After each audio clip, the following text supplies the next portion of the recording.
NCERT solutions को discuss करते हैं, एक्सरसाइज 1.1 और एक्सरसाइज 1.2। इस चैप्टर के जो कॉन्सेप्ट्स हैं वो मैंने अपने प्रीवियस वीडियो में जो है उसको एक्सप्लेन करके रखे हुए हैं। उस वीडियो का जो लिंक है मैं डिस्क्रिप्शन बॉक्स में डाल दूंगा, तो वो वीडियो भी आप रेफर कर सकते हो। चलिए एनसीईआरटी सॉल्यूशन स्टार्ट करते हैं। एक्सरसाइज 1.1 क्वेश्चन नंबर 1 कह रहा है कि express each number as a product of prime factors. तो सबसे पहला पार्ट है 140। यहाँ पे पहले हमको ये क्वेश्चन समझना पड़ेगा कि यहाँ पे क्या कहना चाह रहा है वो, कि हमको इस नंबर को रिप्रेजेंट करना है as a product of prime factors. अब प्राइम फैक्टर्स का मतलब क्या हुआ? फैक्टर्स का सबसे पहले मतलब हम ये समझते हैं, फैक्टर का मतलब ऐसे नंबर जो 140 को डिवाइड कर दे। चलिए ठीक है, ये मैं समझ गया। अब प्राइम फैक्टर यानी वो फैक्टर जो है वो प्राइम नंबर होने चाहिए। प्राइम नंबर का मतलब क्या हुआ कि वो या तो 1 से डिवाइड हो या तो खुद से। अब कहने को तो ये होगा कि जो हर नंबर हो वो 1 से डिवाइड होता है या एटलीस्ट खुद से तो डिवाइड होता ही है। तो प्राइम नंबर और उसमें क्या फर्क होगा? तो आप ऐसे बस सिंपल से ये समझिए कि प्राइम नंबर का ये मतलब होगा जो किसी और से डिवाइड नहीं होगा, 1 और खुद के अलावा। अब यहाँ पे ये देखते हैं कि अब 140 को हमको प्रोडक्ट ऑफ प्राइम फैक्टर्स के हिसाब से रिप्रेजेंट करना है। तो अगर आप प्राइम नंबर में देखो तो प्राइम नंबर में सबसे छोटा प्राइम नंबर होता है 2, then 3, then 5, 7, 11 and so on. यानी कि इसके जो फैक्टर्स आने चाहिए वो इन्हीं नंबर में से कुछ नंबर होने चाहिए, या और आगे जो भी प्राइम नंबर होने चाहिए वो उसी का ही एक फैक्टर होना चाहिए। तो अब मेरे को स्टार्ट कहाँ से करना है? अब जैसे मैंने देखा 140, तो आपको यहाँ पे ये ध्यान रखना है कि डिविजिबिलिटी भी आपको थोड़ा सा ध्यान होना चाहिए। ये 140 कैसा नंबर है? इवन नंबर है। और सबसे छोटा मेरा जो प्राइम फैक्टर होता है वो क्या होता है? 2। प्राइम नंबर जो होता है सबसे छोटा होता है 2, और हर एक इवन नंबर 2 से डिवाइड हो जाएगा। इसलिए आपको यहाँ पे 2 से स्टार्ट कर देना है। तो जैसे आप 2 से डिवाइड करोगे 140 को, यू विल गेट 70। अब यहाँ पे देखो, आप अगेन 70 जो है वो फिर से एक इवन नंबर है, और फिर से आपको जो है एक प्राइम नंबर से ही उसको डिवाइड करना है। और कौन सा प्राइम नंबर से आप डिवाइड कर सकते हो? 2 से, बिकॉज ये एक इवन नंबर है। तो अब यहाँ पे 2 से स्टार्ट करोगे, 2 से डिवाइड करोगे तो आ जाएगा 35। अब यहाँ पे आप देखो 35 आ गया, तो अब आप ये देखिए कि 35 जो है अब वो 3 से 2 से तो डिवाइड होगा नहीं। अब आप आगे बढ़िए 3 से चेक करिए। 3 से डिविजिबिलिटी क्या होती है कि जो भी हमारा नंबर है अगर मैं उसका सम करता हूँ तो जो सम जो आ रहा है अगर वो 3 से डिवाइड हो रहा है तो नंबर में डिवाइड हो जाएगा। कहने का क्या मतलब है कि जैसे 35 है, अगर आप इसमें 3 + 5 करो तो क्या आ जाएगा? 8। 8 जो है वो 3 से डिवाइड नहीं होता, इसका मतलब 35 भी 3 से डिवाइड नहीं होगा। इस तरीके से आप चेक कर सकते हो कि वो नंबर 3 से डिवाइड होगा कि नहीं। अब आप यहाँ पे देखिए, जब ये हमको पता चल गया कि 3 से डिवाइड नहीं होगा, तो यहाँ ना तो 2 से डिवाइड हुआ ना 3 से। अब आप आगे बढ़िए, तो अगला नंबर आएगा 5। अब आप जानते हैं 5 से हर नंबर वो डिवाइड हो जाएगा जिसके लास्ट में या तो 5 आ रहा हो या 0 आ रहा हो। ये 5 से कट जाएगा, 5 7 जा 35। अब अगेन 7 खुद ही एक प्राइम नंबर है, वो खुद से ही डिवाइड होगा, 7 1 जा 7। तो ये हो गया 140 के प्राइम फैक्टर्स। तो अगर 140 को as a product of prime factors के हिसाब से रिप्रेजेंट करना है तो उसको आप क्या लिख सकते हो? 2 × 2 × 5 × 7। तो ये हो जाएगा आपका क्वेश्चन नंबर 1 का फर्स्ट पार्ट का आंसर। आई होप ये तो आप कर तो ले जाओगे, बट ये आपको समझ में आना चाहिए कि आपने किया क्या। आपने जो फैक्टर्स निकाले वो कैसे आ गए? Prime factor.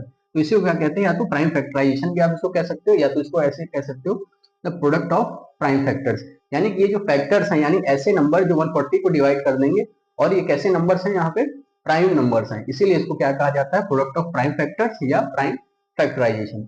अब चलिए आगे देखते हैं, क्वेश्चन नंबर 1 का सेकंड पार्ट देखते हैं। तो क्वेश्चन नंबर 1 का जो सेकंड पार्ट है वो कह रहा है 156 को हमको रिप्रेजेंट करना है as a product of prime factors. तो हमको ये समझ में आ गया कि हमको इसको उसी नंबर से डिवाइड करना है जो कि प्राइम नंबर हो। तो जब आप 156 को डिवाइड करोगे तो आप ये देखिए यहाँ पे ये इवन नंबर है, तो 2 से डिवाइड हो जाएगा। तो आप 2 से स्टार्ट करिए। 2 7 जा 14, 2 7 जा 14, 1 6 2 8 जा 16 यानी 78। 78 अगेन एक इवन नंबर है, इसको आप फिर से 2 से डिवाइड करिए तो यू विल गेट 2 3 जा 6, 1 8 2 9 जा नाउ 39। अब 39 में आप ये देखिए 39 जो है अब ये इवन नंबर तो है नहीं, अब ये ऑड नंबर हो गया, और 3 + 9 यानी कि 12। अब 12 जो है वो 3 से डिवाइड हो जाएगा, इसका मतलब 39 भी जो है वो 3 से डिवाइड हो जाएगा। तो 39 को जब आप 3 से डिवाइड करोगे यू विल गेट 13, और 13 एक ऐसा है प्राइम नंबर है, तो 13 जो है खुद से ही डिवाइड होगा। तो इसका मतलब हम 156 को कैसे रिप्रेजेंट कर सकते हैं? जब product of prime factor you will gate 2 × 2 × 3 × 13। ये हो जाएगा आपका क्वेश्चन नंबर 1 का सेकंड पार्ट का आंसर। 156 को आप किस तरीके से रिप्रेजेंट कर सकते हो? आप चाहो तो उसको मल्टीप्लाई करके भी चेक कर सकते हो, 2 2 4, 4 3 12, और 12 × 13 आप करोगे तो आपको 156 ही मिल जाएगा। आप एक बार क्रॉस चेक भी कर सकते हैं। देखिए 78, 8 टू 16, 1 कैरी, 7 to 14 प्लस 1 15, यानी कि ये भी आपका सही है। फिर 39 को भी 2 से डिवाइड किया, 9 टू 18, 1 कैरी, 3 to 6 प्लस 1 7, ये भी सही है। अब 13 3 39 और 13 1 13, तो इस तरीके से आप इसको क्रॉस चेक भी कर सकते हो। तो ये हो गया क्वेश्चन नंबर 1 का सेकंड पार्ट का आंसर। अब देखते हैं क्वेश्चन नंबर 1 का जो थर्ड पार्ट है। थर्ड पार्ट में आगे बढ़ते हैं। तो थर्ड पार्ट कह रहा है, थर्ड पार्ट जो है वो है 3825। अब मुझको इसको रिप्रेजेंट करना है as a product of prime factors या इसी का प्राइम फैक्टराइजेशन करना है। तो चलिए देखते हैं। अब आप ये देखिए कि ये तो एक ऑड नंबर है, ऑड नंबर है, इसका मतलब वो 2 से डिवाइड नहीं होगा, तो आप इसमें 2 से मत स्टार्ट करिएगा। अब आप जो है 3 से चेक करिए। तो 3 से डिवाइड करने का, जैसे मैंने आपको पहले एक एग्जांपल में बताया था कि उन नंबरों को आप सम करिए, आप उन नंबर का सम करिए। तो आप सम करिए, 3 प्लस 8 प्लस 2 प्लस 5, देखिए ये कितना हो जाएगा, 8 प्लस 3 11, 11 प्लस 2 13, 13 प्लस 5 18। तो 18 जो है वो 3 से डिवाइड हो जाता है, इसका मतलब 3825 भी 3 से डिवाइड हो जाएगा। तो आप इसको 3 से स्टार्ट करिए। सिर्फ आप ये चेक करिए यहाँ पे कि किससे डिवाइड होगा, उस फिर आपको डिवाइड तो करना ही पड़ेगा, बट आपको यहाँ चेक भी तो करना पड़ेगा कि मैं इसको किस नंबर से डिवाइड करूँ, किस प्राइम नंबर से डिवाइड करूँ, बिकॉज आप product of prime factors find कर रहे हो। तो आप इसको डिवाइड करिए, 3 1 जा 3, 3 2 जा 6, 2 2 3 7 जा 14, and then 3 7 जा 21, and then 1 carry, 3 5 जा 15, 1 2 7 5। एक बार आप इसको फिर से चेक कर लीजिए, 3 1 जा 3, 3 2 जा 6, 2 2, then 22 will be left, then 3 7 जा 21, 1 5, ओके ये सही है, 1 2 7 5। अब 1 2 7 5 भी देखिए, अभी आप फिर से एक और नंबर ही है, और ये यानी कि अभी भी ये 2 से डिवाइड नहीं होगा। अब आप फिर से 3 से चेक करिए, इसका सम करिए, 1 प्लस 2 3, 3 प्लस 7 10, 10 प्लस 5 15, यानी कि अगेन ये 3 से डिवाइड हो जाएगा। 3 4 जा 12, then 3 2 जा 6, then 3 5 जा 15, 425। 3 4 जा 12, 3 2 जा 6, 7 minus 6 1, 1 5 15, 3 5 जा 15। अब इसको अगेन आप चेक करिए, अब ये किससे कटेगा, 2 से तो कटेगा नहीं। अब आप चेक करिए 3 से, तो 3 से आप चेक करने के लिए इन नंबरों को ऐड करिए, 4 प्लस 2 6, 6 प्लस 5 11। अब 11 जो है वो 3 से डिवाइड नहीं होगा, इसका मतलब 425 अब 3 से डिवाइड नहीं होगा। फिर आप आगे बढ़िए, अब आगे अगला जो प्राइम नंबर आएगा वो क्या आएगा, 5। तो अब ये देखिए, आप लास्ट यूनिट जो उसकी यूनिट प्लेस है वो 5 है, इसका मतलब ये 5 से तो डिवाइड हो ही जाएगा। 5 8 जा 40, 2 5 5 5 जा 25। अब अगेन 8 5 8 प्लस 5 यानी कि 13, ये अगेन 3 से डिवाइड नहीं होगा ना, तो 2 से, ये अगेन 5 से डिवाइड हो जाएगा। तो 5 से आप इसको डिवाइड करिए, 5 1 जा 5, 5 7 जा 35, 17 5 जा 85। एंड नाउ 17 जो है ये खुद ही एक प्राइम नंबर है, यानी कि ये खुद से ही डिवाइड होगा।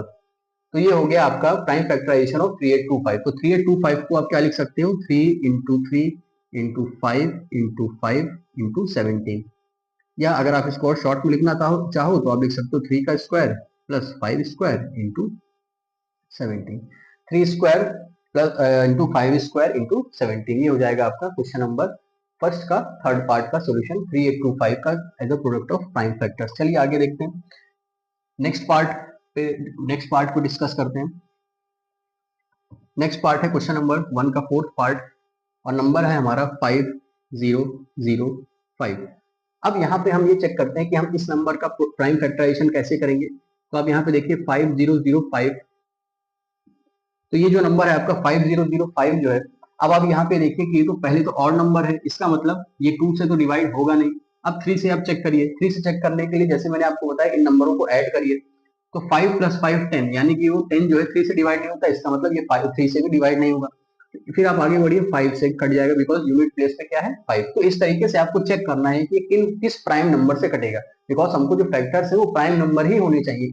प्राइम नंबर के अलावा आप किसी और नंबर से मत सोचिएगा, सिर्फ आपको प्राइम फैक्टर ही इसके निकालने हैं।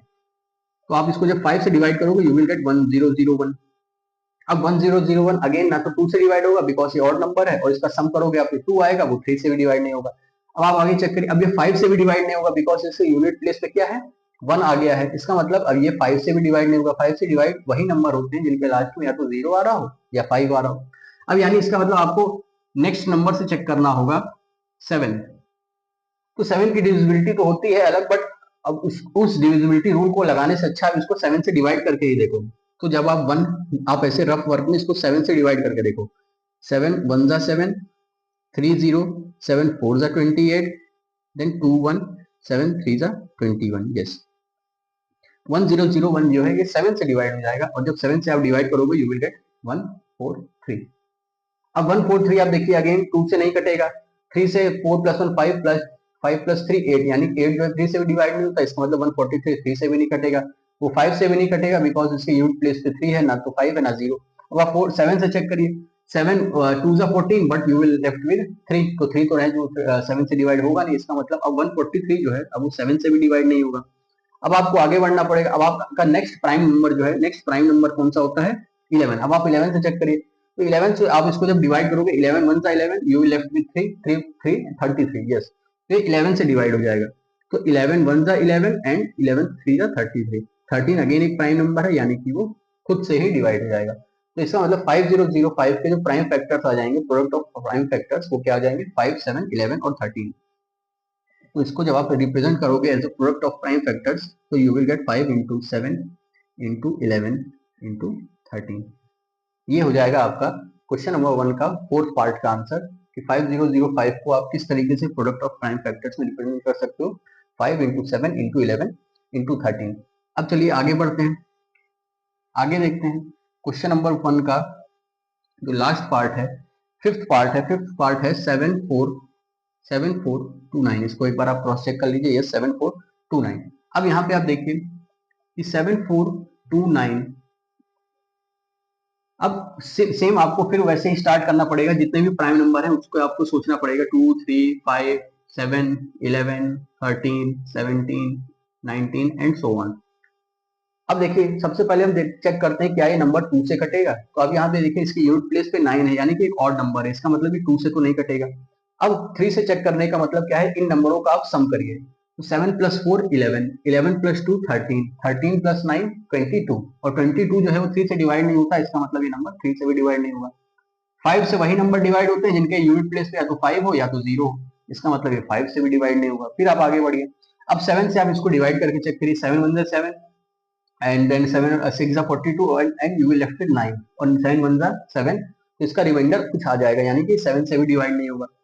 अब आप 11 से चेक करिए, इसको 11 से डिवाइड करिए, 7 4 2 9, इसको आप 11 से डिवाइड करिए, 11 6 are 66, 8 2 11 7 are 77, 5 9 11 5 are 55, यानी कि ये कंप्लीटली डिवाइड नहीं होगा, इसमें भी रिमाइंडर कुछ आ जाएगा, यानी कि 11 से भी डिवाइड नहीं हुआ। ठीक उसी तरीके से अब आप इसको 13 से भी डिवाइड करके चेक करो, बिकॉज अगला नंबर जो है वो 13 है, 11 से तो डिवाइड हुआ नहीं, अब आप 13 से चेक करो, तो 13 1 से 13, 13 2 26, 13 3 39, 13 4 52, 13 5 65, तो 13 5 65 जो है ये आ जाएगा यहाँ पे आपका 9 2, 13 7 91 1 9, 13 1 13, यानी कि ये भी कंप्लीटली डिवाइड नहीं हुआ, इसमें कुछ रिमाइंडर आ गया, इसका मतलब ये 13 से भी डिवाइड नहीं हुआ।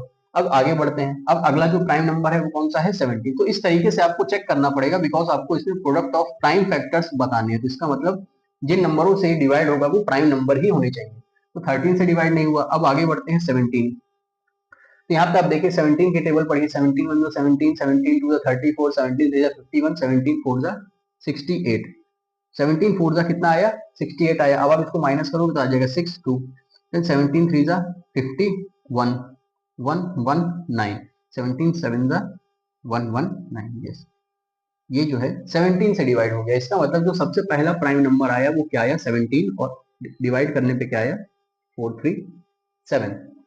तो इस तरीके से आपको ये चेक करके ही इसको सॉल्व करना पड़ेगा कि वो नंबर किससे डिवाइड होता है, बिकॉज हम 10 तक तो डिविजिबिलिटी याद कर सकते हैं उन नंबरों की, बट जब आप उसके आगे बढ़ेंगे तो कितने नंबरों की डिविजिबिलिटी आप याद कर पाएंगे, तो आपको इसको ऐसे डिवाइड करना पड़ेगा। अब यहाँ पे आया 437, अब 437 में आप देखो फिर से अगेन आप स्टार्टिंग से चेक करो, ना तो 2 से कटेगा, 3 से तो कटे, ना तो 5 से कटेगा, 3 से चेक करने के आप देखो 7 प्लस 4 प्लस 3 7, 7 प्लस 7 14, यानी कि 3 से भी नहीं डिवाइड होगा। 7 से आप चेक करो, 7 6 42, 1 7 नहीं, 7 से भी नहीं होगा। 11 से चेक करो आप, 11 3 33, देन 107, यानी कि 11 से भी नहीं हुआ। 13 से चेक करो, 13 1 13, 13 2 20, 13 3 39, 39, यानी कि 4 7, यानी कि 13 से भी डिवाइड नहीं हुआ। 17 से आप चेक करो, 17 1 17, 17 2 34, तो एक बार आप इसको 17 से चेक करो क्या आता है 4 3 7, 17 1 17, 17 2 34, यानी कि आया 97, और 97 आप जान रहे हो 17 की टेबल में तो ये आता नहीं, यानी कि ये 17 से भी डिवाइड नहीं होगा। तो अब आगे बढ़ो, अब 19 से चेक करो इसको, इसी नंबर को आप देखिए, इसको आपको पूरा कैलकुलेट नहीं करना है, बस आपको एक आइडिया लग जाना चाहिए कि वो कटेगा किससे। तो अब आप 19 से चेक करो, 19 वन 90, 19 टू जा 38, 38 यहाँ पे आ जाएगा 5 7, यस 19 3 जा 57। तो आगे की अगला नंबर क्या आ गया 19, और कितने टाइम्स आया 23। अब आप ये देखिए 23 यहाँ पे आ गया है। अब आपको ये पता होना चाहिए कि 23 अगेन एक क्या है, प्राइम नंबर ही है। 19 के बाद जो अगला नंबर आएगा, जो इसको डिवाइड करे, जो अगला प्राइम नंबर होता है वो क्या होता है 23, यानी 23 अपने आप को ही डिवाइड कर पाएगा, खुद ही वो एक प्राइम नंबर है। तो यानी कि 7429 के जो प्राइम फैक्टर्स का प्रोडक्ट है वो क्या है 17 इंटू 19 इंटू 23। तो ये हो गया question number exercise 1.1 question number 1 के सभी 5 पार्ट्स का सॉल्यूशन। तो चलिए अब आगे बढ़ते हैं, क्वेश्चन नंबर 2 डिस्कस करते हैं। तो चलिए क्वेश्चन नंबर 2 डिस्कस करते हैं। क्वेश्चन नंबर 2 कह रहा है कि एलसीएम और एचसीएफ हमको इन नंबरों का फाइंड करना है, और उसके बाद ये वेरीफाई करना है कि एलसीएम इंटू एचसीएफ जो है प्रोडक्ट ऑफ टू नंबर के बराबर होना चाहिए। यानी कि इस क्वेश्चन में करना क्या है, सबसे पहले हमको करना तो यही है कि एलसीएम और एचसीएफ फाइंड करना है इन नंबरों का, ठीक है। उसके बाद जब एलसीएम और एचसीएफ आप फाइंड कर लोगे तो आपको एक रिलेशन है वो सेटिस्फाई करना है कि एलसीएम इंटू एचसीएफ जो है वो इन दोनों नंबर के प्रोडक्ट के बराबर होता है। चलिए हम ये जान गए कि हमको इसमें करना क्या है। अब चलिए इसका सोल्यूशन देखते हैं। तो 26 और 91 का एचसीएफ और एलसीएम फाइंड करने से पहले आपको इनका प्राइम फैक्टराइजेशन कर लेना है। प्राइम फैक्टराइजेशन जैसे कि आपने क्वेश्चन नंबर 1 में देखा था, सेम उसी तरीके से हम करेंगे। तो 26 जो है वो प्राइम नंबर 2 से डिवाइड हो जाएगा, तो 2 से स्टार्ट करिए, 13 2 26, और 13 अगेन एक प्राइम नंबर है, यानी कि वो खुद से ही डिवाइड हो जाएगा। अब आगे देखते हैं अगला नंबर क्या है 91। अब आपको 91 के प्राइम फैक्टर करने हैं। तो आप ये देखिए, ये तो एक और नंबर है, यानी कि 2 से डिवाइड होगा नहीं। अब आप इसमें देखिए, अब ये 3 से भी डिवाइड होगा, बिकॉज 9 प्लस 1 कितना हो जाता है 10। तो आप ये जानते हैं 13 7 का 91 होता है, यानी कि 7 से डिवाइड हो जाएगा और आ जाएगा यहाँ पे 13, और 13 अगेन एक प्राइम नंबर है, यानी कि खुद से ही डिवाइड हो जाएगा। अब जब आपने ये लिख लिया, तब आप इसके प्राइम फैक्टर को ऊपर नीचे लिख लीजिए, ताकि हमको एचसीएफ और एलसीएम फाइंड करने में इजी हो जाए। बिकॉज हम जानते हैं एचसीएफ में हमको कॉमन लेना पड़ेगा, और एलसीएम में हमको उसकी पावर वगैरह भी देखनी पड़ेगी। तो 26 में क्या आ गया 2 इंटू 13, और 91 में क्या आ गया 7 इंटू 13। अब आप यहाँ पे देखिए इनका एचसीएफ क्या हो जाएगा। एचसीएफ हम जानते हैं कॉमन नंबर, कॉमन एचसीएफ क्या होता है यहाँ पे, आपको ये बस ये ध्यान रखना है कि जब आप प्राइम फैक्टराइजेशन कर लो उसके बाद एचसीएफ कैसे निकालोगे, कॉमन नंबर और उसकी लीस्ट पावर, कॉमन नंबर की लीस्ट पावर। और एलसीएम कैसे फाइंड करोगे, ऑल नंबर, सभी नंबर जो आपको दिख रहे हैं, और उनकी मैक्सिमम पावर, ठीक है। मैक्सिमम पावर का मतलब क्या होगा, कितने नंबर ऑफ टाइम्स है। तो एचसीएफ में देखो आप कॉमन नंबर, कॉमन क्या दिख रहा है, उसमें आपको 13 दिख रहा है, और उसकी पावर सबसे कम वहीं पे है 1 है, और यहाँ पे 1 है, यानी कि एचसीएफ कितना हो गया 13। अब आप एलसीएम में देखो, आप सभी नंबरों को नोट कर लो, ऑल नंबर जो जो आपको दिख रहा है, कौन कौन से नंबर दिख रहे हैं, 2 दिख रहा है, 7 दिख रहा है, और 13 दिख रहा है। इन नंबरों के अलावा कोई और नंबर तो है नहीं। यहाँ पे ऑल नंबर का मतलब इसको बार बार आपको नहीं उतारना है, इसको आपको देखना है कि कौन कौन से नंबर आपको दिख रहे हैं। तो कौन कौन से नंबर है, 2 है, 7 है, और कितना है 13। अब यहाँ पे आप ये देखिए, अब इनकी मैक्सिमम पावर की बात आई, तो 2 यहाँ पे 1 टाइम्स है, 7 यहाँ पे 1 टाइम्स है, और 13 दोनों जगह अपनी अपनी प्लेस पे 1 टाइम ही है। तो इसका एलसीएम हो जाएगा 14 इंटू 13। You will get 13 1 13, 13 2 26, 13 3 39, 13 4 52 का 2 5 कैरी, 13 1 13, 13 प्लस 5 18, यानी कि 182। तो इन नंबरों का 26 और 91 का जो है एचसीएफ और एलसीएम कितना आ गया, एचसीएफ आ गया 13 और एलसीएम कितना आ गया 182। अब ये जब हम यहाँ पे एलसीएम और एचसीएफ फाइंड कर ले गए हैं, अब आपको जो है ये रिलेशन सेटिस्फाई कराना है कि एलसीएम इंटू एचसीएफ क्या होता है, प्रोडक्ट ऑफ टू नंबर के बराबर होता है। तो सबसे पहले आप ये एलएचएस फाइंड करिए, LCM into HCF. LCM into HCF क्या है 182 इंटू 13। आप इसको सॉल्व करिए, तो आप जानते 13 1 13, 13 2 26 का 6, 2 कैरी, और 13 8 13 7 91, और 13 7 कितना होता है 91, और 13 8 104, 104 में आप 2 ऐड करोगे, यानी 106 का 6, 10 कैरी, 13 1 13, 13 प्लस 10 23, यानी कि आ जाएगा 2366 इसका एलसीएम इंटू एचसीएफ का प्रोडक्ट। अब इन दो नंबरों का प्रोडक्ट फाइंड करिए, प्रोडक्ट ऑफ 26 एंड 91। अब आप इसको यहाँ पे एक रफ वर्क में सॉल्व कर लो। 91 और 26 कितना आ जाएगा, देखिए 6 1 6, 9 6 6 1 6, 9 6 54, 2 1 2, 9 2 18, तो ये आ जाएगा 6 6 8 5 13, हासिल 1 और 2, यानी कि ये भी आ जाएगा 2366। अब आप यहाँ पे देख सकते हो एलसीएम इंटू एचसीएफ, यानी कि जो आपका लेफ्ट हैंड साइड की वैल्यू थी और जो राइट हैंड साइड की वैल्यू दोनों क्या हो गई, सेम हो गई। इसका मतलब आपने ये रिलेशन को सेटिस्फाई कर लेगा या प्रूफ कर लेगा। तो इस तरीके से आपको क्वेश्चन नंबर 2 अटेम्प्ट करना है। इसमें आपको क्या क्या रहा है कि सबसे पहले आपको एलसीएम और एचसीएफ फाइंड करना है, फिर वो फाइंड करने के बाद आपको एक रिलेशन सेटिस्फाई करना है कि एलसीएम इंटू एचसीएफ जो है वो प्रोडक्ट ऑफ टू नंबर के बराबर होना चाहिए। एलसीएम और एचसीएफ फाइंड करने के बाद, एलसीएम और एचसीएफ कैसे फाइंड करोगे आप, प्राइम फैक्टराइजेशन से। इसको फाइंड करने के बाद आपको दोनों साइड के आंसर्स निकालने, एलसीएम इंटू एचसीएफ क्या आ जाएगा और प्रोडक्ट ऑफ टू नंबर क्या आ जाएगा, और ये हमेशा सेम ही आएगा टू नंबर्स के केस में। ठीक है, बस वही आपको यहाँ पे प्रूव करके दिखा देना था। चलिए आगे देखते हैं क्वेश्चन नंबर 2 का ही, जब अब ये सेकंड पार्ट देखते हैं। तो सेकंड पार्ट के नंबर्स हैं 510 एंड 92। तो सबसे पहले हमको करना क्या है, वही 510 और 92 के हमको प्राइम फैक्टर्स फाइंड करने हैं, जैसे हमने क्वेश्चन नंबर फर्स्ट पार्ट में किया था। तो 510 को जब आप स्टार्ट करोगे तो आप यहाँ पे देखिए एक इवन नंबर है, यानी कि 2 से डिवाइड हो जाएगा प्राइम नंबर से, तो इसका आंसर आ जाएगा 2 2 जा 4, 1 1 2 5 जा, देन अगेन 5, 255। अब 255 आप ये देखिए यहाँ पे 2 से तो कटेगा नहीं, अब आपको 3 से चेक करना पड़ेगा। 5 + 2 7, 7 + 5 12, यानी कि ये 3 से डिवाइड हो जाएगा। 3 8 जा 24 एंड 5।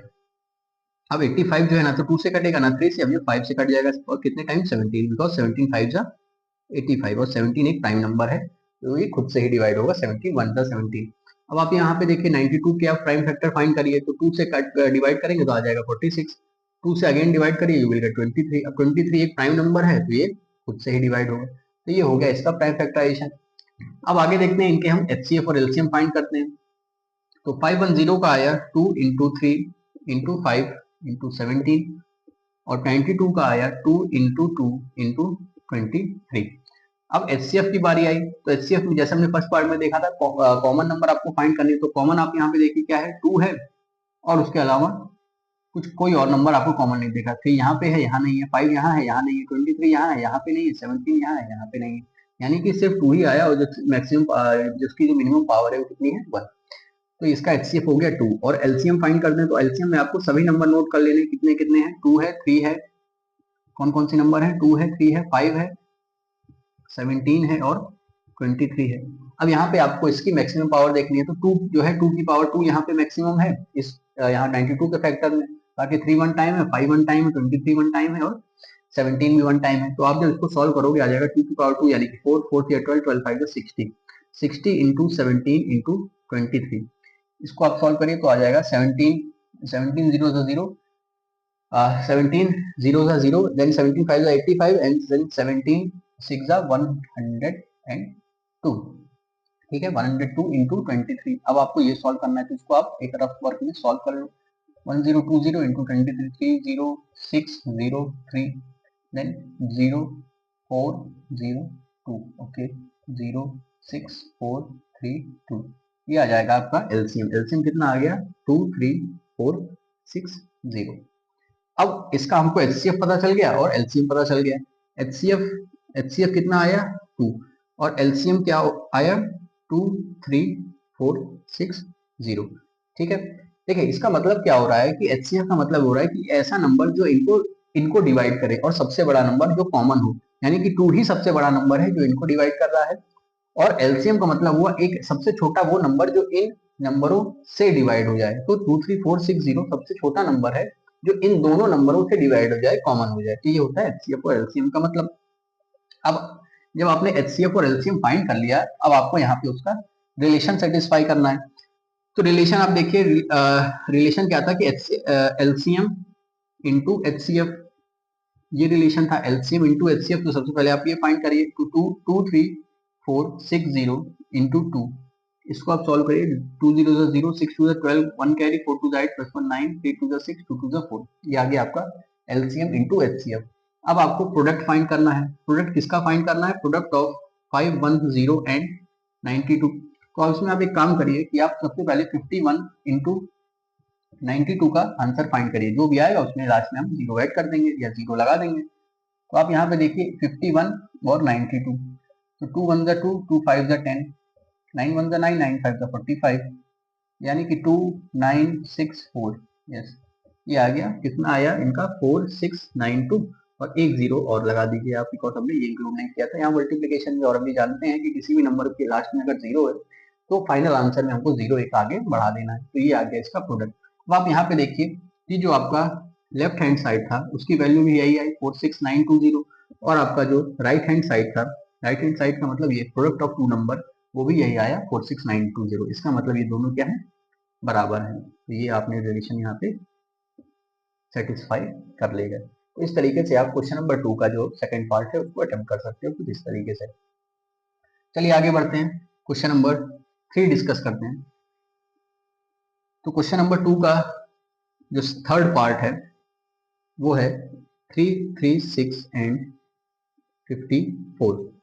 तो क्वेश्चन नंबर सेकंड का थर्ड पार्ट है 3, 3, 6 एंड 54। यहाँ पे भी सेम जैसे हमने पहले दो पार्ट्स को किया था उसी तरीके से इसको भी अटेम्प्ट करते हैं। तो क्वेश्चन नंबर 2 का थर्ड पार्ट स्टार्ट करते हैं। तो 3, 3, 6 जो है वो 2 से डिवाइड हो जाएगा।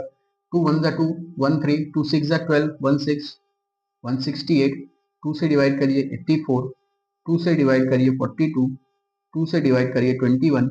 अब 21 को जो आप करोगे यू विल गेट 3 एंड 7। इसका मतलब 336 के जो प्राइम फैक्टर आ गए वो 2 कितने टाइम्स है, 4 टाइम्स है, 2 की पावर 4 इंटू 3 इंटू 7।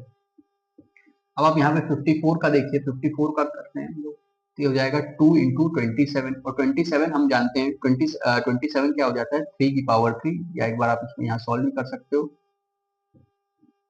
कुछ इस तरीके से। 54 के जो प्राइम फैक्टर हो जाएंगे वो जाएगा 2 इंटू 3 की पावर 3, कितना हो जाएगा 2 इंटू 3 की पावर 3, यानी यहाँ पे आप देखिए 54 को हम क्या लिख सकते हैं 2 इंटू 3 की पावर 3। अब देखिए बारी आती है एचसीएफ और एलसीएम की। एचसीएफ का मतलब होता है कॉमन नंबर और सबसे कम पावर। तो कॉमन नंबर यहाँ पे देखिए क्या क्या है, 2 है और 3 है, 7 तो है नहीं, और इनकी सबसे कम पावर यहाँ पे 2 की पावर 1 है, यहाँ पे भी 3 की पावर 1 है, यानी यही आपका एचसीएफ हो गया कितना 6। अब एलसीएम में हम सारे नंबरों को नोट कर लेते हैं, कौन कौन से हैं, 2 है, 3 है और 7 है। अब इनकी मैक्सिमम पावर देखिए 2 की पावर 4, 3 की पावर 3, यहाँ पे सबसे ज्यादा है, 2 की पावर 4 यहाँ पे सबसे ज्यादा है, 3 की पावर 3 यहाँ पे सबसे ज्यादा है, और 7 एक ही बार में है। 2 की पावर 4 हो गया 16, 3 की पावर 3 यानी कि 27 और 7, 2 की पावर 4 3 3 9 6 27, ठीक है। अब इसको हमको सॉल्व करना है। तो 16 ये हम जानते हैं, सबसे पहले आप 16 इंटू 7 कर लीजिए। तो 16 5 जा 80, 16 6 जा 96, 16 7 जा 112, 112 इंटू 27। तो 112 इंटू 27 करिए, देखते हैं क्या आता है। 7 1 7, 2 14 का 4, 1 कैरी, 7 1 7, 7 प्लस 1 8, 7 1 7, 2 2 4, 2 1 2, 2 2 1 2, 4 8 4 12 हासिल 1, 7 2 9 10 का 0 हासिल 1, 2 1 3, यानी कि इसका आया 3024। ये इसका एलसीएम कितना आया 3024, ठीक है। तो यानी कि हमको यहाँ पे इसका एचसीएफ कितना मिल गया 6, और एलसीएम कितना मिल गया 3024, ठीक है। अब जब ये दोनों हमको मिल गए तो हम रिलेशन को सेटिस्फाई करते हैं। तो रिलेशन में सबसे पहले क्या कह रहा है कि LCM into HCF, LCM into LCM, यानी कि जो हमारा लेफ्ट हैंड साइड था सबसे पहले उसको सॉल्व करते हैं। तो है 3024 इंटू 6, तो 6 4 जा 24, 2 कैरी, 6 2 12, 2 14 का 4, 1 कैरी, 3 6 3 जा 18, यस 18144। अब इनका प्रोडक्ट फाइंड करते हैं जो कि है आरएचएस। प्रोडक्ट क्या है, प्रोडक्ट किसका हमको फाइंड करना है 3 3 6 एंड 54। अब आप इसको सॉल्व करें, यहाँ पे 3 3 6 और 54 को, 6 4 24 का 4, 2 कैरी, 4 12, 2 14 का 4, 1 कैरी, 4 12 प्लस 1 13, 6 5 30 का 0, 3 कैरी, 5 3 15 18 का 8, 1 कैरी, 5 3 15 प्लस 1 16, 6 5 30 का 0, 3 कैरी, 5 3 18, 5 3 15 15 प्लस 3 18 का 8, 1 कैरी, 5 3 15 प्लस 1 16, यस 4 4 8 3 11 हासिल 1, 6 7 1 8 और 1, यानी कि इन नंबरों का प्रोडक्ट भी देखिए कितना आ गया 18144। इसका मतलब ये हुआ। अब आप यहाँ पे देखिए कि हमारा जो लेफ्ट हैंड साइड था और राइट हैंड साइड है इन दोनों की ही वैल्यू क्या हो गई है, यहाँ पे सेम हो गई है, यानी कि हम जो है ये रिलेशन को सेटिस्फाई कर पाए। तो कुछ इस तरीके से आप क्वेश्चन नंबर 2 के जो है फर्स्ट, सेकंड और थर्ड पार्ट इस तरीके से अटेम्प्ट कर सकते हो। सबसे पहले आप उनका एलसीएम और एचसीएफ फाइंड करो using the prime factorisation method. उसके बाद आप एलसीएम इंटू एचसीएफ की वैल्यू फाइंड करो और इन दोनों नंबरों का प्रोडक्ट फाइंड करो। आप देखिएगा वो हमेशा ही सेम आएंगे दो नंबरों के केस में, बिकॉज एक ये प्रॉपर्टी या रिलेशन होता है, इसको हमको सेटिस्फाई करना था। तो हम ये 3 क्वेश्चन की मदद से इस रिलेशन को सेटिस्फाई भी कर ले गए और समझ भी गए कि एलसीएम इंटू एचसीएफ जो है हमेशा प्रोडक्ट ऑफ 2 नंबर के ही बराबर होता है। तो चलिए आगे बढ़ते हैं, क्वेश्चन नंबर 3 डिस्कस करते हैं।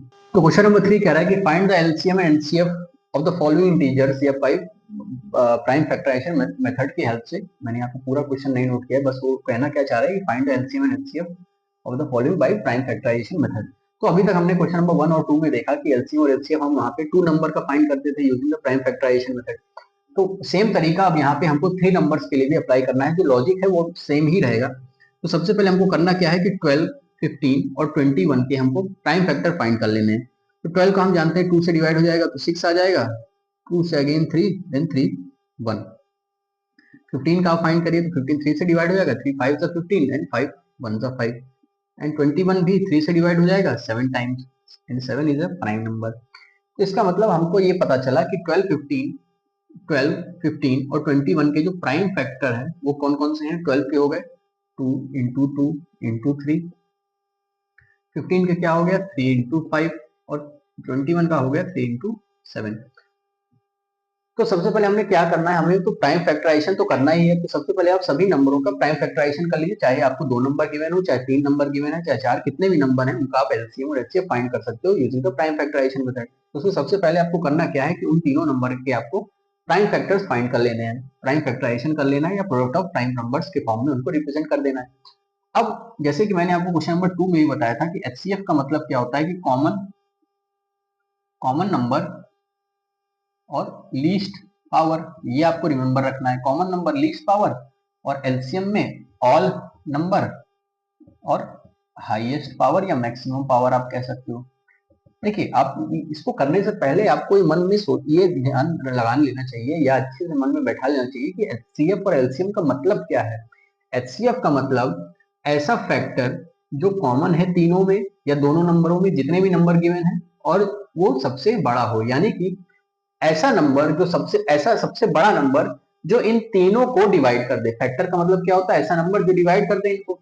अब एचसीएफ का मतलब हुआ सबसे बड़ा नंबर जो इन तीनों को डिवाइड कर दे, सबसे बड़ा नंबर जो इन तीनों को डिवाइड कर दे, सबसे बड़ा नंबर जो इन तीनों को डिवाइड कर दे। अब आप खुद ही देखिए, यहाँ पे 12 है, 15 है, 21। अगर आपको कोई मेथड नहीं गिवन है तो आप खुद ही सोचिए ऐसा कौन सा नंबर है जो 12, 15 और 21 तीनों को डिवाइड कर रहा है, जो तीनों को डिवाइड कर रहा है, तीनों में कॉमन है। हम आप यहाँ पे जानते हैं 12 जो है 3 से डिवाइड हो जाएगा, 4 से डिवाइड होगा, लेकिन 15 जो है 3 और 5 से डिवाइड होगा, यानी कि 3 हमको कॉमन मिला 12 और 15 में। अब चेक करिए क्या 3 21 में भी आ रहा है। यस, 3 जो है 21 को भी डिवाइड करता है, यानी कि सबसे बड़ा नंबर जो तीनों को डिवाइड कर रहा है वो 3 ही है, यानी इसका एचसीएफ 3 ही आना चाहिए। अब देखिए, आप इस मेथड की हेल्प से भी फाइंड कर सकते हो। तो एचसीएफ का मतलब क्या होता है, कॉमन नंबर। आप देखिए यहाँ पे कॉमन क्या है, 3 ही आपको मिलेगा, और लीस्ट पावर उसकी पावर 1 ही है, यानी एचसीएफ। इस मदद से भी आप प्राइम फैक्टराइजेशन मेथड की मदद से आप इसको फाइंड कर सकते हो। और आप ऐसे मन में सोचा करो कि एलसीएम और एचसीएफ का मतलब क्या है। अब एलसीएम का मतलब हुआ ऐसा नंबर जो इन नंबरों से डिवाइड हो जाए, ये आपको फर्क ध्यान रखना है। एचसीएफ का मतलब नंबरों को डिवाइड कर दे और एलसीएम का मतलब नंबरों से डिवाइड हो जाए वो नंबर। अब ऐसा नंबर जो इन तीनों से डिवाइड हो जाए, तो आप अगर इनकी टेबल आप पढ़ोगे तो काफी लंबी होगी। अब यहाँ पे आप देखिए प्राइम फैक्टराइजेशन से हम कैसे फाइंड करेंगे ऐसा नंबर जो इन तीनों से डिवाइड हो जाए। तो आपको यहाँ पे सारे आपको यहाँ पे ऑल नंबर यानी कि सभी नंबर को नोट कर लेना है। कौन कौन से हैं, 2 है, 3 है, 5 है और 7 है। अब उनकी हाईएस्ट पावर देखिए, यहाँ पे 2 की पावर 2 है, तो 2 की पावर 2 आपको नोट कर लेना है। 3 1 टाइम है, 5 1 टाइम है और 7 1 टाइम है, यानी कि कितना आ गया 2 की पावर 2 यानी 4 4 3 12 12 5 60 और 60 इंटू 7 यानी कि 42। यानी कि इसका जो ऐसा नंबर जो सबसे छोटा नंबर होगा 420 और 420 इन तीनों से डिवाइड हो जाएगा, वो कॉमन नंबर है जो इन तीनों से डिवाइड हो जाएगा। तो ये हो गया इसका एचसीएफ 3 और इनका एलसीएम कितना हो गया 420। तो ये हो गया क्वेश्चन नंबर 3 का फर्स्ट पार्ट का सॉल्यूशन। तो चलिए आगे देखते हैं, क्वेश्चन नंबर 3 का सेकंड पार्ट चेक करते हैं, उसका सॉल्यूशन देखते हैं। तो क्वेश्चन नंबर 3 का जो सेकंड पार्ट है वो नंबर्स हैं 17, 23 और 29। ठीक है, अब आप एक चीज देखिए, इनका प्राइम फैक्टराइजेशन करने से पहले अब आपको ये पता होना चाहिए कि खुद ही प्राइम नंबर्स ही हैं, तो इनको आपको प्राइम फैक्टराइजेशन करने की जरूरत नहीं है। आप 17 को क्या लिख सकते हो, 1 इंटू 17, 23 को आप लिख सकते हो 1 इंटू 23 और 29 को आप लिख सकते हो 1 इंटू 29, बिकॉज ये किसी और नंबर से डिवाइड नहीं होंगे, बिकॉज ये तीनों ही कैसे हैं, प्राइम नंबर है। अब बारी आई एचसीएफ की, तो आप अब एचसीएफ में देखिए कॉमन नंबर कॉमन, इसमें आपको सिर्फ 1 ही मिलेगा जो तीनों को डिवाइड कर दे, बिकॉज तीनों प्राइम नंबर है। कुछ और इसका एचसीएफ होता तब ये प्राइम नंबर नहीं रह जाते। अब इनका एलसीएम जो होगा वो इन्हीं तीनों नंबर के प्रोडक्ट के ही बराबर होगा, 17 इंटू 23 इंटू 29। अब आप देखिए, अब यहाँ पे हमको इसको सॉल्व करना पड़ेगा, तो पहले कोई दो नंबर सॉल्व कर लीजिए रफ वर्क में। 23 इंटू 17, तो 7 3 21, 2 कैरी, 7 2 14 और 14 प्लस 2 16, 1 3 3, 1 2 2, 1 6 प्लस 3 9, 2 1 3, यानी 391। अब 391 को आप 29 से डिवाइड करिए, मल्टीप्लाई करिए, तो देखिए क्या आ जाएगा, 9 1 9, 9 9 81 का 1, 8 कैरी, 9 3 27 और 27 प्लस 8 35, 2 1 2, 9 2 18, 1 कैरी, 3 6 प्लस 1 7। अब इसको आप देखिए क्या आया, इसका आंसर आया 9 3 8 5 13, हासिल 1 7 3 10 11, 11339, यही हो जाएगा इसका एलसीएम 11339। तो इन नंबरों का जो एचसीएफ है कितना आया, 1 आया, और एलसीएम कितना आ गया, 11339। ठीक है, तो इस तरीके से आप क्वेश्चन नंबर 3 का सेकंड पार्ट सॉल्व कर सकते हो। ये हो गया इसका सॉल्यूशन। चलिए आगे बढ़ते हैं, क्वेश्चन नंबर 3 का थर्ड पार्ट का सॉल्यूशन देखते हैं। तो क्वेश्चन नंबर 3 का जो थर्ड पार्ट है उनके नंबर्स हैं 8 9 एंड 25। ठीक है, तो आप चाहो तो ऐसे प्राइम फैक्टर करो, या अभी तक करते करते आपको इतनी प्रैक्टिस हो ही जानी चाहिए कि आप इसको मन में भी कर सकते हो। तो 8 का मतलब क्या हुआ, 2 की पावर 3। ठीक है, 9 का मतलब हो गया 3 की पावर 2 और 25 का मतलब हो गया 5 की पावर 2। ठीक, अब आप यहाँ पे देखिए, अब इनका जब एचसीएफ फाइंड करोगे, यानी कि कॉमन नंबर तो इनमें कोई भी कॉमन नहीं है, यानी कि इनका एचसीएफ क्या हो जाएगा, 1। ठीक है, अब एलसीएम की बारी आई, तो एलसीएम में हम सभी नंबरों को उतार लेते हैं, यानी कि 2 की पावर 3 इंटू 3 की पावर 2 इंटू 25 यानी 5 की पावर 2। इसका मतलब यही हुआ कि एलसीएम अगेन इस पार्ट में भी जैसे कि सेकंड पार्ट में था, इन्हीं नंबर के प्रोडक्ट के बराबर हो जाएगा। कितना हो जाएगा, 9 8 72 इंटू 25। तो आप इसको सॉल्व कर लीजिए, चाहे तो आप वैसे कर सकते हो, 25 का डबल करोगे 50, 5 कैरी। अब 25 का 7 टाइम्स, हम जानते हैं 25 का 4 टाइम्स कितना होता है 100, फिर 6 टाइम्स करोगे 150, और उसमें एक बार 25 और जोड़ दो, यानी कि 175, और 175 में 5 जोड़ तो 180, यानी कि 1800 इसका क्या आ गया, एलसीएम। तो यानी कि इस क्वेश्चन का आंसर क्या हो गया, एचसीएफ 1 हो गया और एलसीएम कितना हो गया, 1800। तो इस तरीके से हमने क्वेश्चन नंबर थर्ड के तीनों पार्ट के सॉल्यूशन को देखा। चलिए आगे बढ़ते हैं, क्वेश्चन नंबर 4 देखते हैं। तो क्वेश्चन नंबर 4 कह रहा है कि ये जो दो नंबर हैं 306 और 657, इनका जो एचसीएफ है वो कितना है, 9। हमको इनका एलसीएम फाइंड करना है। तो अभी हमने आगे जो है हमारे क्वेश्चन नंबर 2 में हमने देखा था, एक रिलेशन हमने देखा था, क्या था कि एचसीएफ इंटू एलसीएम, अगर हम एचसीएफ इंटू एलसीएम करते हैं तो वो दो नंबर के प्रोडक्ट के बराबर होता है, प्रोडक्ट ऑफ 2 नंबर। ठीक है, तो यही रिलेशन हमको यहाँ पे यूज करना है। अब आप यहाँ पे देखिए, एचसीएफ तो गिवन है 9 और एलसीएम आपको फाइंड करना है। प्रोडक्ट ऑफ 2 नंबर क्या हो जाएगा, कौन कौन से नंबर है, 306 एंड 657। ठीक है, अब आप यहाँ पे देखिए, हमको सिर्फ एलसीएम फाइंड करना है, तो एलसीएम क्या हो जाएगा, एलसीएम की वैल्यू हो जाएगी 306 इंटू 657 डिवाइडेड बाई 9 हो जाएगा नीचे। अब आप यहाँ पे चेक करिए 9 किन से डिवाइड हो रहा है, 306 या 657 में। तो अगर 657 में देखिए आप, तो 7 प्लस 5 12 और 12 प्लस 6 18, यस 12 प्लस 6 18, यानी कि ये नंबर भी 9 से डिवाइड हो जाएगा, और यहाँ पे देखिए 6 प्लस 3 9, ये भी डिवाइड हो जाएगा। तो आप चाहे किसी को किसी से डिवाइड कर सकते हो। तो आप इसको जो है, अगर हम इसके डिवाइड कर दें 657 को 9 से, तो विल गेट 9 7 63 एंड 2 7 9 3 27, यानी कि अब हमको यहाँ पे क्या करना पड़ेगा, 306 को आप मल्टीप्लाई कर दीजिए 73 से, देखिए क्या आता है, 6 3 18, 1 कैरी, 3 0 0 और 1, 6 3 3 9, 7 6 42 एंड देन 7 3 21, 8 2 1 3 9 4 13 हासिल 1 1 1 2 और 2, यानी कि आ गया कितना आया इसका आंसर 2 2 3 3 8, यानी कि यही इसका क्या हो गया एलसीएम। तो इस रिलेशन से जो है आप किसी भी दो नंबर के एचसीएफ इंटू एलसीएम फाइंड कर सकते हो। अगर हमको ये रिलेशन कब यूज होगा, जब दो नंबर की बात हो रही हो और एचसीएफ और एलसीएम में अगर आपको कोई एक चीज पता है और दूसरी पूछी जा रही है तो आप यहाँ पे इस रिलेशन का यूज कर सकते हो, जैसे कि इस क्वेश्चन में पूछा गया था। ठीक, तो ये हो गया क्वेश्चन नंबर 4 का सॉल्यूशन। चलिए आगे बढ़ते हैं, क्वेश्चन नंबर 5 देखते हैं। तो चलिए यहाँ पे देखते हैं क्वेश्चन नंबर 5। क्वेश्चन नंबर 5 कह रहा है कि चेक वेदर 6 की power n can and with 0 for any natural number n। देखिए इसका मतलब क्या हुआ, इसका मतलब ये वो कहना चाह रहा है कि अगर जैसे 6 की पावर n है, यहाँ पे हम n की जगह कोई भी नेचुरल नंबर रखें जैसे 1 2 3 या सो ऑन, तो इसका जो वैल्यू आएगा क्या वो कभी जीरो आएगा उसके लास्ट में, यानी कि यूनिट प्लेस पे क्या कभी जीरो आएगा। देखिए चलिए देखते हैं, अगर हम 6 की पावर 1 करें तो 6 ही आ जाएगा, 6 की पावर 2 करें तो 36 आ जाएगा, 6 की पावर 3 करिए आप यानी कि 36 इंटू 6, 6 6 36, 3 कह रही है 6 3 18 और 22 1 6, यानी कि यहाँ पे हम एक चीज ये देख रहे हैं कि 6 की चाहे कोई भी पावर है उसके लास्ट में 6 ही आ रहा है, जीरो तो आ नहीं रहा है। अब लेकिन अब नेचुरल नंबर बोल रहा है वो तो बहुत सारे हो जाएंगे, इनफाइनाइट तक हो जाएंगे, तो आप कहाँ कहाँ तक वैल्यू उसको रख सकते हो।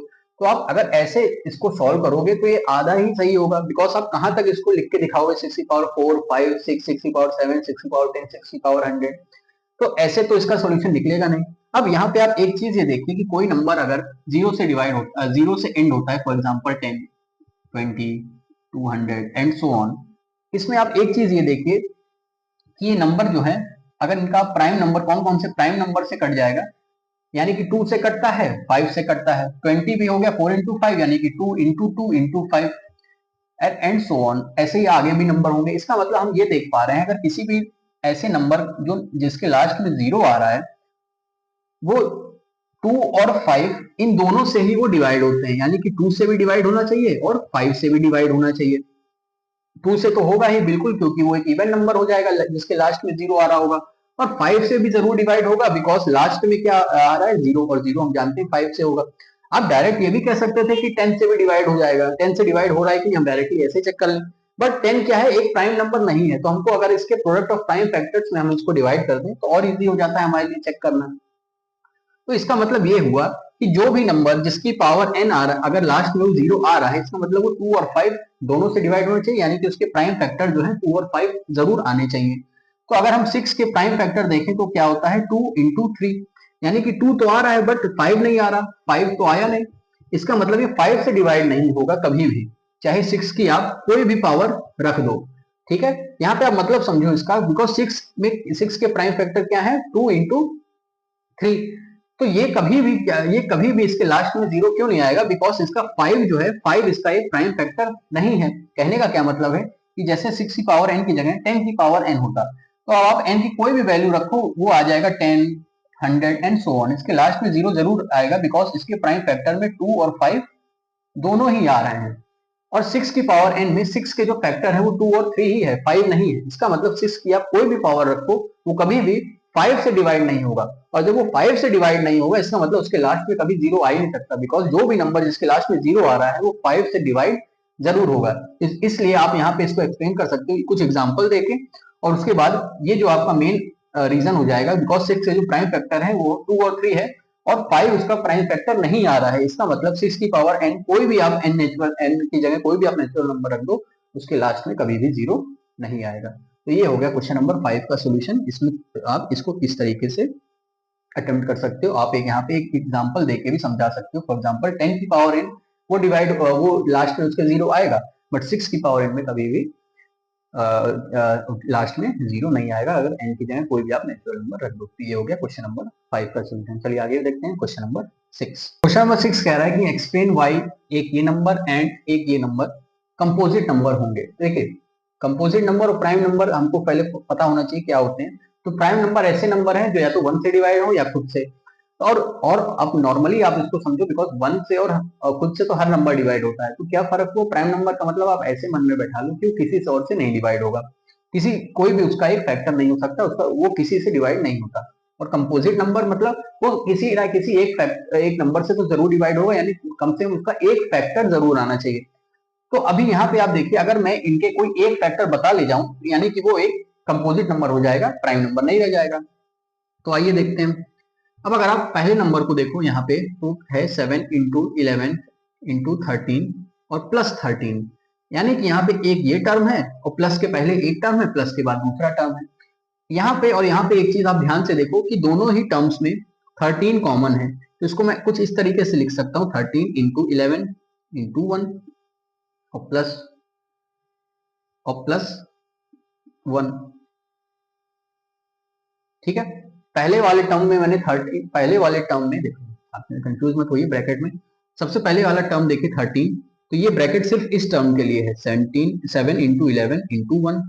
ठीक है, अब प्लस, अब आप यहाँ पे भी कॉमन ले रहे हो 1, तो आप इसको कुछ इस तरीके से लिख दो, बिकॉज अब यहाँ पे प्लस 1 अगर आप ब्रैकेट नहीं लगाओगे तो लगेगा कि ये अलग टर्म है, इसलिए आपको यहाँ पे एक और ब्रैकेट लगाना पड़ेगा कुछ इस तरीके से। अब हमको ये पता चला कि 13 जो है ब्रैकेट के हर टर्म से मल्टीप्लाई हो रहा है, यानी कि 13 इससे भी मल्टीप्लाई हो रहा है, इससे भी मल्टीप्लाई हो रहा है, यानी कम से कम इस नंबर का 13 इज अ फैक्टर, इस नंबर का एक 13 हमको एक फैक्टर मिल गया। जब किसी भी नंबर का एक फैक्टर है, इसका मतलब वो क्या है, कभी भी प्राइम नहीं हो सकता, वो एक कैसा नंबर है, कंपोजिट ही होगा, तभी उसका एक फैक्टर एग्जिस्ट कर रहा है। ठीक है, यानी कि पहला वाला नंबर तो प्राइम नंबर नहीं है, क्यों, क्योंकि उसका 13 एक फैक्टर है। अब अगले नंबर में आप देखिए 7 से लेकर के 1 तक, 7 इंटू 6 इंटू 5 4 3 2 1 और प्लस 5। अब इसमें भी आप ध्यान से देखिए तो 5 आपको दोनों ही टर्म्स में कॉमन मिल रहा है, प्लस के पहले वाला एक टर्म, प्लस के बाद वाला दूसरा टर्म। तो अगर आप 5 कॉमन ले लो तो पहले टर्म में बचेगा 7 into 6 into 4 into 3 into 2 into 1 और प्लस यहां से आप 5 कॉमन ले लोगे तो 1 बच जाएगा, यानी कि इस वाले नंबर में 5 हमको क्या मिल गया, 5 इज अ फैक्टर, यानी 5 इसका एक फैक्टर है। इसका मतलब ये एक प्राइम नंबर तो नहीं होगा, कौन सा नंबर होगा, कंपोजिट।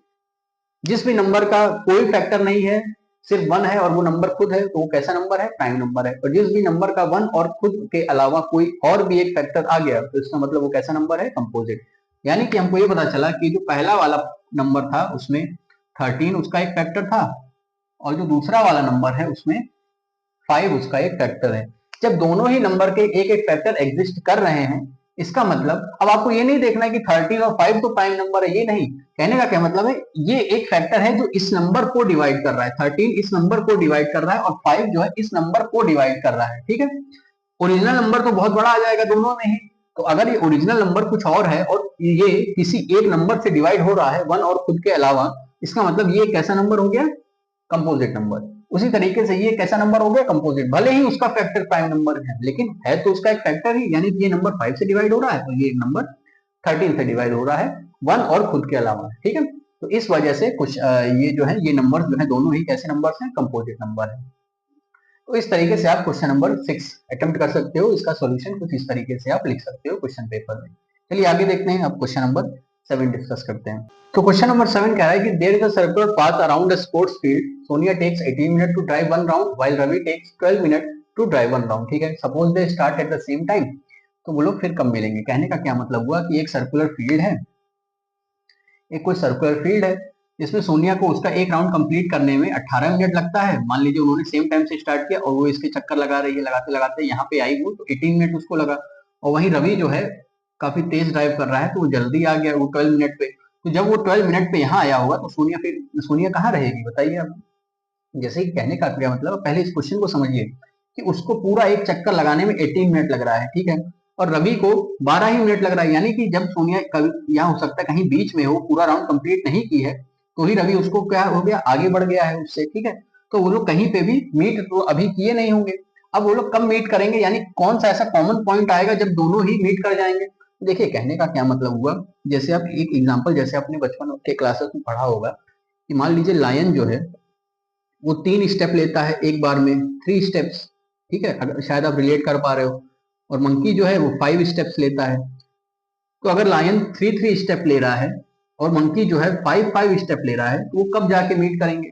लाइन अगर 3 स्टेप ले रहा है, मान लीजिए दोनों ही सेम पॉइंट से स्टार्ट किए, तो 0, 3, 6, 9, 12, 15, और अगर मंकी 5 स्टेप ले रहा है यानी 0, 5, 10 और 15, यानी कि वो दोनों 15 स्टेप पे मीट कर जाएंगे। तो 15 यहाँ पे क्या होता है, 3 और 5 का क्या हुआ, एलसीएम, यानी कि ऐसा नंबर जो इन दोनों नंबरों से डिवाइड हो जाए, या ऐसे आप समझ लीजिए कि जब वो 3 स्टेप ले रहा है, वो 5 स्टेप ले रहा है, तो किस पॉइंट पे जाके दोनों मीट करेंगे, वो कैसे पता चलता है, उन नंबरों का एलसीएम फाइंड करके।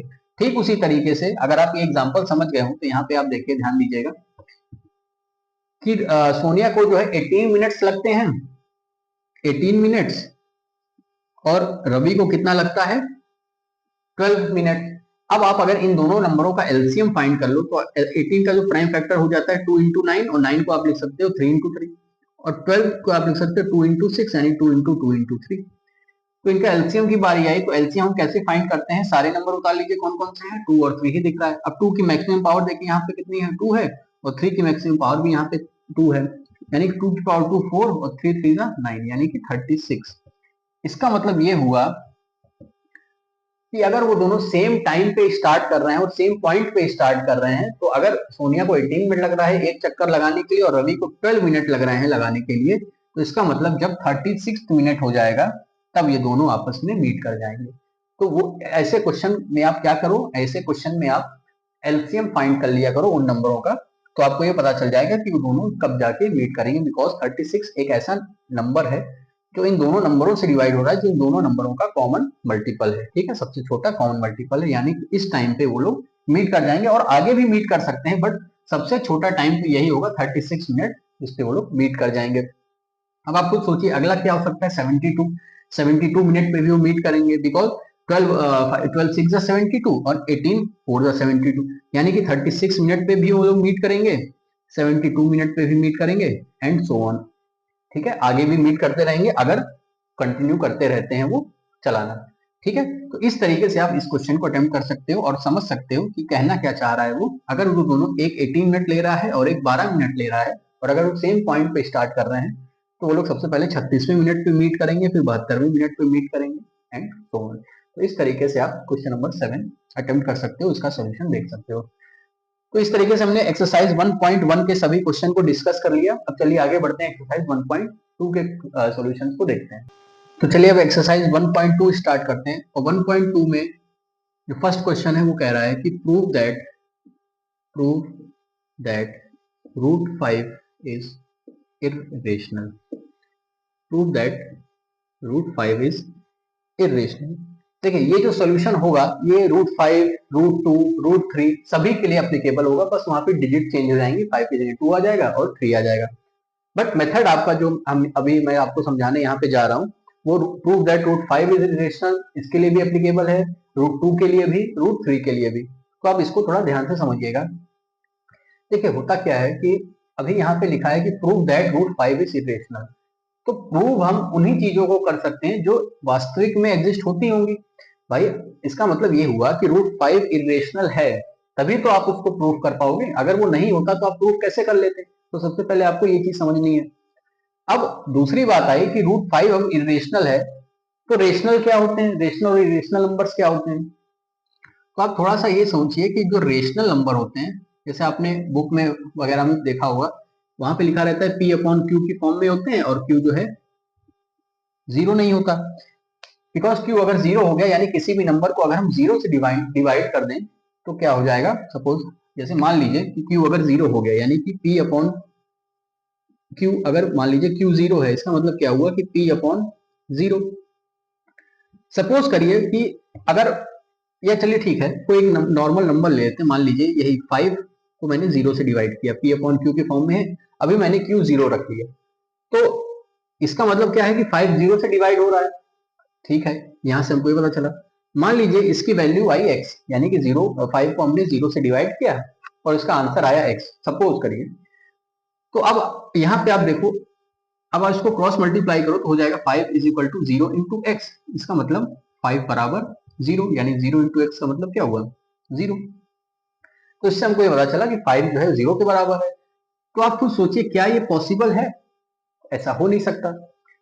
ऐसा क्यों नहीं हो सकता? बिकॉज x की कोई भी वैल्यू आए, यहाँ पे x की कोई भी वैल्यू आए तो 0 से वो मल्टीप्लाई हो रहा है, तो ये टर्म हमेशा ही 0 हो जाएगा। और 5 कभी भी वो नंबर जो है यहाँ पे 5 हो, चाहे कोई भी नंबर हो, वो कभी भी 0 के बराबर नहीं आएगा। अगर यहाँ पे सिर्फ 0 होता 5 की जगह, तभी वो डिवाइड हो पाता, बट कोई और नंबर आ गया यहाँ पे तो वो कभी भी 0 के इक्वल नहीं होगा। इसका मतलब x की किसी भी वैल्यू के लिए ये रिलेशन कभी भी सेटिस्फाई हो ही नहीं सकता। इसीलिए इसको क्या कहा जाता है? किसी भी नंबर को अगर हम 0 से डिवाइड करेंगे तो इसका आंसर आ जाता है अनडिफाइंड, यानी कि कभी भी इसका सोल्यूशन एग्जिस्ट ही नहीं कर सकता। तो इसी वजह से यहाँ पे लिखा रहता है कि Q जो है 0 नहीं होना चाहिए, बिकॉज वो फिर अनडिफाइंड हो जाएगा, उसका कोई आंसर आ ही नहीं सकता। क्यों नहीं आ सकता? इस वजह से नहीं आ सकता। तो ये एक रेशनल नंबर हो गया। तो इसका मतलब ये हुआ कि अगर 5/0 के अलावा 5 कोई भी एक चीज है, 5/1 या 5 सपोज -1 ही, तो ये सारे ही कैसे नंबर हो गए? रेशनल नंबर हो गए। सारे कैसे नंबर हो गए? Rational number. बस नीचे या डिनोमिनेटर में 0 नहीं होना चाहिए। ठीक है, तो ये समझ में आया। यानी कि अब हमको यही चीज देखिए, अब आपको थोड़ा सा आइडिया मिला कि रेशनल नंबर क्या होते हैं। एक चीज और यहाँ पे ध्यान देनी है कि सपोज करिए जैसे 5/10 लिखा हुआ है, ठीक है, यानी एक ये भी एक ऐसा नंबर है, रेशनल नंबर है। देखिए यहाँ पे मैं आपको क्यों समझा रहा हूँ, अभी आपको समझ में आएगा जब हम इसका प्रूफ देखेंगे। तो 5/10 सपोज एक रेशनल नंबर है, सही बात है। अब आप यहाँ पे देख रहे हो कि 5 और 10 ये डिवाइड भी हो रहा है, यानी कि इसका जो HCF है वो 5 है, तो अगर आप इसको डिवाइड करोगे तो आ जाएगा 1/2। अब 1/2 जब आ गया तो ये भी एक रेशनल है, 5/10 भी था और ये भी एक रेशनल नंबर था, बट ये इसका एक सिंप्लीफाइड वर्जन है या रेशनलाइज्ड वर्जन, या मतलब सिंप्लीफाइड वर्जन है 1/2। अब 1/2 को अगर आप देखो ध्यान से, जो कि इसका सिंप्लीफाइड वर्जन हुआ, तो 1/2 में क्या हो रहा है? 1 और 2 इन दोनों का ही HCF क्या है? 1 है। इनका HCF क्या है? 1, यानी इन सिर्फ 1 ही एक ऐसा नंबर है जो इन दोनों को डिवाइड कर रहा है। ये हमको समझ में आ गया। तो इससे हमको ये पता चला कि जो रेशनल नंबर है, अगर हम वो फैक्टराइज हो रहा है या अगर सिंप्लीफाई हो रहा है तो उसको कर दो तो और अच्छा हो जाता है, सिंप्लीफाइड वर्जन होता है वो उसका। तो यानी कि रेशनल नंबर ऐसा नंबर, हम इसको अब डेफिनेशन एक ये बनी कि रेशनल नंबर क्या होते हैं कि P/Q के फॉर्म में होगा। Q हमारा 0 नहीं होना चाहिए, where Q is not equal to 0। और क्या पता चला कि उनका HCF 1 हो तो और अच्छा है, बहुत बढ़िया रहेगा, क्योंकि अगर HCF के अलावा कुछ भी नंबर आ रहा है तो यानी कि वो दोनों उनसे डिवाइड हो रहा है और दोनों को हमको डिवाइड कर भी देना चाहिए। उसका मतलब HCF 1 आना चाहिए, यानी कि जिसका HCF 1 होगा उसको क्या कहते हैं हम लोग? को प्राइम। ये चीज आपको ध्यान रखनी है कि जिन भी दो नंबरों का HCF 1 होगा वो क्या हो जाते हैं? को प्राइम। अब यही चीज हम यहाँ पे, हमने इस एग्जाम्पल से ये तो समझ लिया, चलिए अब इसी चीज को लगाते हैं यहाँ पे प्रूफ करने के लिए। तो आपको ये चीज ध्यान रखनी है मन में कि रेशनल नंबर क्या होगा? P/Q के फॉर्म में होगा, where Q is not equal to 0, and इनका जो है HCF क्या होना चाहिए? 1, और इसके इसी को क्या कहते हैं हम लोग? को प्राइम। ठीक है, बिकॉज हर एक रेशनल नंबर अगर वो HCF 1 उसका नहीं है तो आप उसको और सिंप्लीफाई करके 1 ला सकते हो। अब यहाँ पे देखिए, अब यहाँ पे एक चीज आती है कि हमको प्रूफ करना है कि इरेशनल है। तो अगर हम कुछ देर के लिए इसको रेशनल मान लें और अगर ये सारी चीजें सेटिस्फाई हो जा रही हैं रेशनल नंबर वाली, तो इसका मतलब √5 रेशनल हो जाएगा। और अगर वो रेशनल नंबर वाली चीजें सेटिस्फाई नहीं हो पाती हैं तो इसका मतलब वो रेशनल ही इरेशनल ही है। तो कहने का क्या मतलब हुआ कि सबसे पहले हम ये जो क्वेश्चन है इसी को क्वेश्चन करते हैं। कहने का क्या मतलब हुआ? भाई तुम ये कह रहे हो कि √5 इरेशनल है, क्या तुम सही कह रहे हो? हम तुमको ही गलत साबित करने का ट्राई करते हैं। तो इसी मेथड को क्या कहते हैं हम लोग? Contradiction method. क्या कहते हैं? Contradiction method. इसका मतलब क्या हुआ कि जो क्वेश्चन में लिखा है हम उल्टा मान के प्रूफ उसको करते हैं कि हम ये मान लेते हैं कि अगर ये लिखा है तो प्रूफ करना है इरेशनल, तो हम इसका उल्टा मान लेते हैं। क्या मान लेते हैं? Let √5 is rational. और हमको रेशनल की कुछ प्रॉपर्टी हमने अभी देखी, ये सारी प्रॉपर्टी होती है। अगर ये प्रॉपर्टी इसके लिए सेटिस्फाई हो जाती है इसका मतलब वो रेशनल है, नहीं हो पाती है इसका मतलब वो इरेशनल है। तो जो क्वेश्चन में लिखा है वही सही है, जो हमने माना था वो गलत हो गया। तो आपको एक आइडिया मिला। देखिए इसके सॉल्यूशन तो आपको हर जगह मिल जाएंगे, गूगल पे आप सर्च कर सकते हो, बुक्स में आप फाइंड कर सकते हो, और भी यूट्यूब चैनल पे जो टीचर लोग पढ़ाते हैं, आपके जो क्लास में जो टीचर्स पढ़ाते हैं, उन सब आप उनके सॉल्यूशन तो आप वहां से भी ले सकते हो। बट आपको समझ में आना चाहिए कि मैं ये कर क्यों रहा हूं, ये आया कहां से। ये चीज मुझे क्यों करनी पड़ी, क्यों, को प्राइम क्या होता है, एचसीएफ जिनका 1 है उसी को को प्राइम कहते हैं। अगर क्यू हमारा 0 हो जाए तो क्या होगा, वो क्यों नहीं एग्जिस्ट करता। ठीक है, तो थोड़ा सा मैंने आपको यहाँ पे आइडिया देने का कोशिश किया। अब आप यहाँ पे देखिए कि अब √5 अगर रेशनल नंबर हो गया तो हम इसको √5 को P/Q के फॉर्म में लिख सकते हैं, जैसे कि हर रेशनल नंबर होता है, और Q हमारा 0 नहीं होना चाहिए। ठीक है, अब अगर इसी में मैं दोनों तरफ स्क्वायर कर दूं तो देखिए क्या हो जाएगा, 5 = P²/Q²। तो इससे हमको ये पता चला कि P² जो है वो 5 × Q² के बराबर है। अब आप एक चीज ये ध्यान दीजिए कि अगर P² यानी कि अगर 25 सपोज 5 से डिवाइड हो रहा है, 25 जो है 5 से डिवाइड हो रहा है, इसका मतलब 25 किसका है, 5 का स्क्वायर, तो इसका मतलब 5 भी तो 5 से डिवाइड हो जाएगा। ठीक है, तो इससे हमको ये पता चला इस रिलेशन से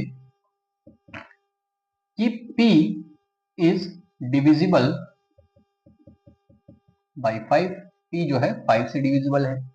ठीक है, अब यहाँ पे आप एक चीज ध्यान रखिए, तो इसका मतलब हो गया हम P = 5 × x लिख सकते हैं, बिकॉज अगर P 5 से डिविजिबल है यानी कि उसका 5 × समथिंग करेंगे तो P आ जाएगा, यानी P की जगह हम 5x लिख सकते हैं। अब यही वैल्यू उठा के आप यहाँ पे पुट करिए, अब P की जगह 5x रख देंगे हम, तो P की जगह अगर हम 5x रख दें तो क्या आ जाएगा, 5 × 5 = 25 x² बराबर 5Q²। यहाँ से आप देखिए 5 और ये कैंसिल हो गया, तो इसका मतलब Q² भी कितना आ गया, 5x²। जैसे कि P² जो है 5Q² था और Q² कितना आ गया, 5x²। तो हम यहां से ये भी कह सकते हैं कि Q भी जो है वो 5 से डिविजिबल है।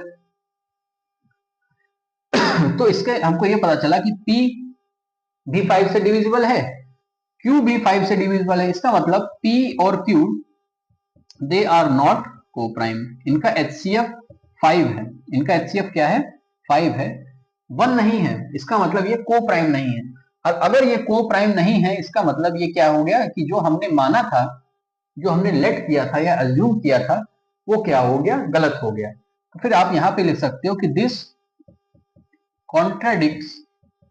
कॉन्ट्राडिक्ट्स आवर अजम्पशन, जो हमने अज्यूम किया था उसको ये कॉन्ट्राडिक्ट कर दिया, और अगर जो हमने माना था वही गलत हो गया तो जो आप कह रहे हो वही सही है।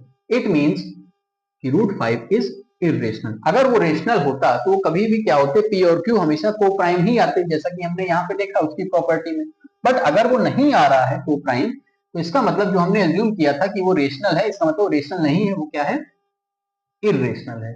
ठीक है, तो ये होता है हमारा कॉन्ट्रडिक्शन मेथड। और सेम यही तरीका जो है अगर आता है कि √2 इज इरेशनल या √3 इज इरेशनल या और कोई भी नंबरों के लिए आता है, तो आप वहां पे सेम मेथड अप्लाई कर सकते हो। बस वहां पे क्या होगा, 5 की जगह अगर √2 है तो यहाँ पे 2 आ जाएगा, √3 है तो यहाँ पे 3 आ जाएगा। वहां पे आप ये प्रूव कर देना कि P और Q के जो कॉमन फैक्टर है वो क्या हो जाएगा, यहाँ पे 2 और 3 के केस में क्या हो जाएगा, 3, यानी P = 2x और P = 3x, Q = 2y, P = 2y, जैसे यहाँ पे आपने 5 के लिए किया है। तो आई होप ये मेथड आपको थोड़ा सा समझ में आया होगा। तो इसमें आप इसको फिर से एक बार रिप्ले करके समझने की कोशिश करिएगा कि हमने क्या किया। तो सबसे पहले हमको पता होना चाहिए कि रेशनल नंबर क्या है, उनकी प्रॉपर्टी क्या है, और अगर वो प्रॉपर्टी किसी नंबर के लिए सेटिस्फाई हो रही है तब तो वो रेशनल है, नहीं हो रही है तब वो इरेशनल है। यानी कि जो हमने माना था, जो हमने एज्यूम किया था वो गलत हो गया, तो जो क्वेश्चन कह रहा है वही सही होगा। तो इस लाइन के बाद आप ये लिख दीजिएगा 10 √5 इज इरेशनल। ठीक है, तो आई होप ये क्वेश्चन आपको क्लियर हुआ होगा। तो चलिए आगे बढ़ते हैं, क्वेश्चन नंबर 2 डिस्कस करते हैं। चलिए आगे देखते हैं, क्वेश्चन नंबर 2 डिस्कस करते हैं। Prove that 3 + 2 √5 is irrational.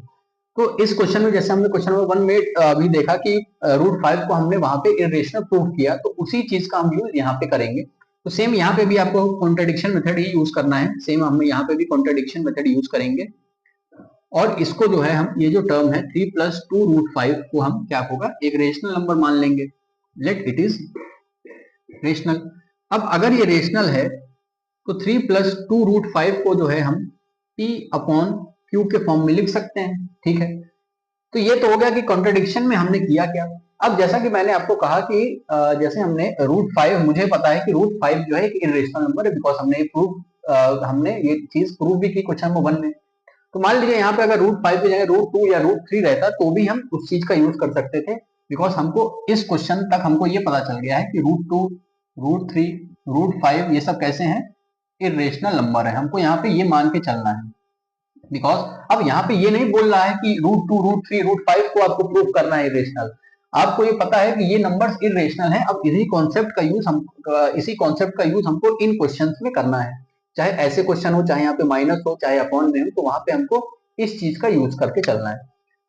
तो जो चीज आप जानते हो कि इसमें से एक चीज इरेशनल है, सिर्फ उसको एक तरफ रखो इक्वल टू के, बाकी चीजें उधर भेज दो।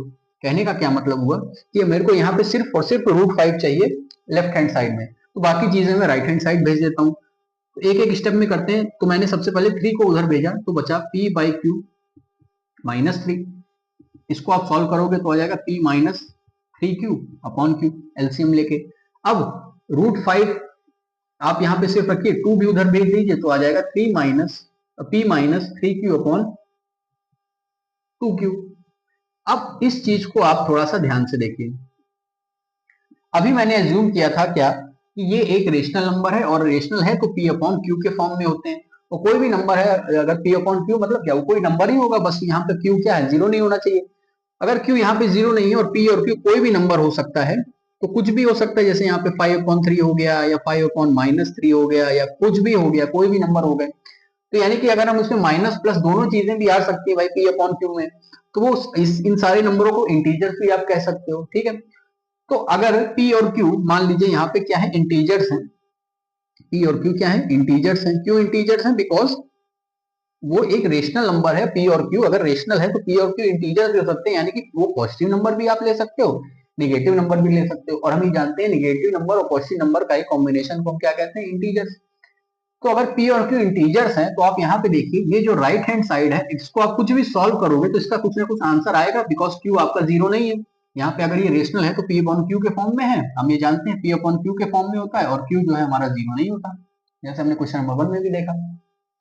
उसका मतलब q अगर 0 नहीं है, तो इसको अगर आप सॉल्व करोगे, कोई भी वैल्यू रख के p और q की, तो इस टर्म का RHS का कोई ना कोई आंसर जरूर आएगा।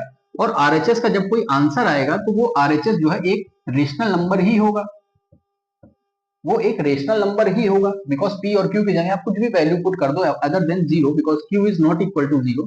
p की जगह आप 0 भी पुट कर सकते हो, बट q की जगह नहीं।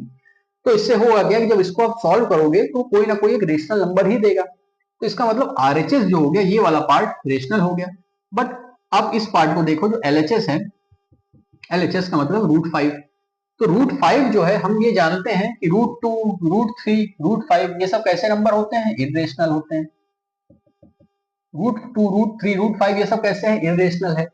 और यहाँ पे बीच में इक्वल टू भी आ रहा है। इसका मतलब क्या एक इरेशनल नंबर, क्या एक इरेशनल नंबर किसी रेशनल नंबर के बराबर हो सकता है क्या? ऐसा तो पॉसिबल ही नहीं है कि एक इरेशनल नंबर हो दूसरा इरेशनल नंबर हो, ऐसा तो हो ही नहीं सकता। तो ये सिचुएशन आई कहां से? ये सिचुएशन तभी आई जब आपने जो एज्यूम किया था कि लेट 3 + 2√5 इज इरेशनल। यानी कि आप इस सिचुएशन पे कब पहुंचे? जब आपने गलत एजम्पशन किया था, जब आपने इनकरेक्ट एजम्पशन किया था, जब आपने इनकरेक्ट अज्यूम किया था, और आपने जो एज्यूम किया वो इनकरेक्ट था, और आपने एज्यूम क्या किया था कि 3 + 2√5 एक रेशनल नंबर है। जब आपने इसको एज्यूम किया तभी तो आपने ये सारी चीजें की, और आपको पता चला LHS RHS तो बराबर आ गया, जो कि पॉसिबल है नहीं। इसका मतलब यही हुआ कि जो आपने एज्यूम किया था वही इनकरेक्ट है। तो जब आपने जो एज्यूम किया वही इनकरेक्ट है, तो जो क्वेश्चन में लिखा है वही सही है, ठीक है। तो जो आपने माना था, जो आपने एज्यूम किया था, अगर वही इनकरेक्ट हो गया, यानी कि आपका एजम्पशन क्या हो गया, वो आपने कॉन्ट्रडिक्ट कर दिया, इसीलिए इसको कॉन्ट्रडिक्शन मेथड बोलते हैं। तो जो आपने माना था अगर वही गलत हो गया, तो जो क्वेश्चन कह रहा है वही सही है। इसका मतलब क्या हो गया? This means that 3 + 2√5 is irrational, क्योंकि हमने माना था इसको रेशनल, और हमारे मानना ही गलत हो गया। तो जो हमने माना था रेशनल वो चीज गलत हो गई, इसका मतलब वो क्या है, इरेशनल। तो जो क्वेश्चन कह रहा है भैया वही सही है। तो इस तरीके से आप क्वेश्चन नंबर 2 सॉल्व कर सकते हो, और ये हो गया क्वेश्चन नंबर 2 का सोल्यूशन। और इस तरीके से आपका कोई भी नंबर आता है, यहाँ पे प्लस है, माइनस है, चाहे कुछ भी है, तो बस आपको ये चीज ध्यान रखनी है कि रूट के अंदर वाला जो नंबर है √2, √3, √5 वो इरेशनल है, ये आपको मान के चलना है और उसी चीज को आपको यूज करना है। देखिए इस पॉइंट पे आपको वही चीज यूज है, बिकॉज √5 एक इरेशनल है, वो हमको पता है, और RHS वाली साइड हमेशा रेशनल नंबर ही आएगा, because q is not equal to 0। इसका मतलब एक रेशनल और इरेशनल कभी बराबर नहीं हो सकता। जब ये कभी बराबर नहीं हो सकता, ऐसा यहाँ तक हम पहुंचे क्यों? क्योंकि जो हमने माना था कि इसको रेशनल नंबर, ये एक रेशनल नंबर है, वही गलत हो गया। इसका मतलब जो आप कह रहे हो वही सही है। तो आई होप ये सोल्यूशन आपको क्लियर हुआ होगा। तो इसको एक बार फिर से अच्छे से देख लीजिएगा और इसको समझने की कोशिश करिएगा। कभी भी याद मत करिए, इसको हमेशा समझने की कोशिश करिए। ठीक है, चलिए आगे बढ़ते हैं, क्वेश्चन नंबर 3 डिस्कस करते हैं। तो क्वेश्चन नंबर 3 कह रहा है कि prove that the following are irrational, जिसमें से फर्स्ट पार्ट है 1/√2, सेकंड पार्ट है 7√5 और थर्ड पार्ट है 6 + √2। बस यही चीज है जैसे हमने क्वेश्चन नंबर 1 और 2 में देखा। तो अब जैसे हमने क्वेश्चन नंबर 1 में √5 को इरेशनल प्रूव किया था, और उसी में मैंने आपको बताया था कि जैसे कि √5 एक इरेशनल है, उसी तरह √2 और √3 भी आप प्रूव कर सकते हो। इसका मतलब √2, √3, √5 ये सारे इरेशनल नंबर है। और इन नंबरों के अलावा अगर कोई नंबर ऐसा आता है जिसमें कि ये नंबर्स इंक्लूडेड हैं, तो आपको इसी चीज का वहां पे यूज करना है, जैसे हमने क्वेश्चन नंबर 2 में किया था, जब 3 + 2√5 को हमने इरेशनल प्रूव किया। अब यहाँ पे भी आपको सेम वही कॉन्ट्रडिक्शन मेथड का यूज करना है। कॉन्ट्रडिक्शन मेथड का आपको यूज करना है, और हमने कॉन्ट्रडिक्ट किया है क्या? लेट हमने कर लिया कि 1/√2 इज, लेट कर लिया हमने क्या कि 1/√2 एक हमारा रेशनल नंबर है। अब अगर 1/√2 अगर एक रेशनल नंबर है, यानी कि इसको हम जो है P/Q के फॉर्म में लिख सकते हैं, क्योंकि रेशनल नंबर क्या होते हैं? P/Q के फॉर्म में होते हैं, P/Q के फॉर्म में होते हैं, और Q हमारा जो है 0 नहीं होता, ये चीज हमको पता है। तो चलिए अब वही चीज हम यहाँ पे देखते हैं। तो अगर हम 1/√2 को मैं क्या लिख सकता हूँ? P/Q के फॉर्म में। ठीक है, अब जैसा कि हमने क्वेश्चन नंबर 2 में देखा था कि जो चीज इरेशनल है, हमको उसी चीज को लेफ्ट हैंड साइड में रखना है, बाकी चीजें वहां भेज देनी है। तो यानी कि यहाँ पे आप देखिए, तो वैसे भी ऑटोमेटिकली 1/√2 इधर है, बट वो 1/, में, तो इसको आप ऊपर ले आओ तो लिख सकते हो √2 = Q/P। ठीक है, अब सेम वही चीज हो गई कि अगर P/Q अगर ये अगर रेशनल नंबर है, तो Q/P भी क्या होगा? एक रेशनल नंबर ही आएगा। इसका मतलब √2 हम जानते हैं वो कैसा है? एक इरेशनल है, एक इरेशनल नंबर है। और अगर और ये जो है रेशनल नंबर P/Q अगर रेशनल था, यानी Q/P भी एक रेशनल नंबर होगा, यानी Q/P भी एक रेशनल होगा। तो सेम वही चीज आ गई कि क्या एक इरेशनल और एक रेशनल क्या कभी भी बराबर हो सकते हैं? ऐसा पॉसिबल ही नहीं है। ऐसा पॉसिबल ही नहीं है कि एक इरेशनल नंबर किसी रेशनल नंबर के बराबर हो जाए। और आप यहां तक फिर कैसे पहुंचे? क्योंकि जो आपने एज्यूम किया था वही क्या हो गया? Incorrect assumption. इनकरेक्ट अजम्पशन, ये आप समझने की कोशिश करिए, इसको याद मत करिए। देखिए आपने माना क्या था कि 1/√2 एक रेशनल नंबर है, तो अगर ये रेशनल नंबर है तो ये प्रॉपर्टीज भी सेटिस्फाई होनी चाहिए थी। बट यहाँ पे आपको ये पता चला कि यार √2 मेरा एक इरेशनल नंबर है और Q/P एक रेशनल नंबर है। तो क्या एक रेशनल और एक इरेशनल कभी भी बराबर हो सकते हैं क्या? वो नहीं हो सकते कभी बराबर। तो इसका मतलब यहाँ तक आप किस वजह से पहुंचे थे? बिकॉज आपने इनकरेक्ट एज्यूम किया था, और अगर ये इनकरेक्ट एज्यूम किया था आपने, तो इसका मतलब क्या हुआ कि जो क्वेश्चन कह रहा है कि 1/√2 वो क्या है? इरेशनल ही है। तो आप यहाँ पे लिख सकते हो दिस कॉन्ट्राडिक्ट्स आवर अजम्पशन। हमारा जो अजम्पशन था उसको ये क्या हो गया? कॉन्ट्राडिक्ट कर दिया। इसका मतलब 1/√2 क्या है? एक इरेशनल नंबर है। चलिए ठीक है, इस तरीके से हमने क्वेश्चन नंबर 1 का सोल्यूशन देखा। क्वेश्चन नंबर 3 का फर्स्ट पार्ट का सोल्यूशन देखा।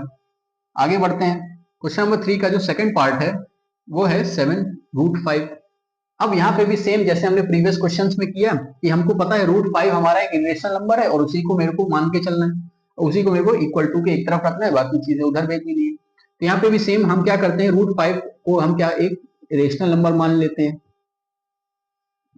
हमने एज्यूम कर लिया या लेट कर लिया या एज्यूम कर लिया, जो भी आप कह लो, या कॉन्ट्रडिक्शन मेथड लगा दिया।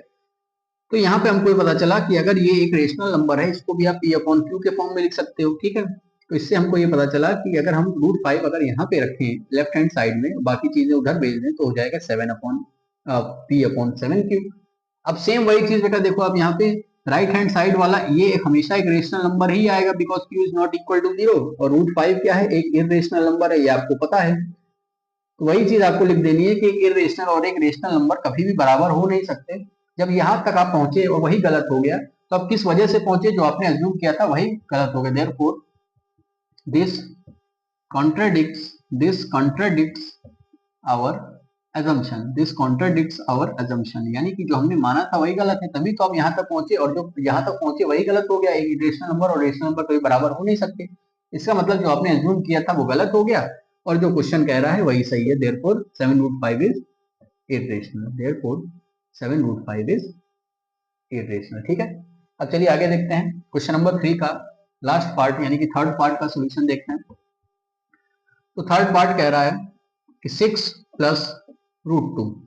ठीक है, तो इसमें भी वही चीज है कि लेट कर लेते हैं हम लोग 6 + √2 इज अ रेशनल नंबर, और अगर ये एक रेशनल नंबर है इसका मतलब 6 + √2 की वैल्यू क्या हो जाएगी, P/Q के फॉर्म में।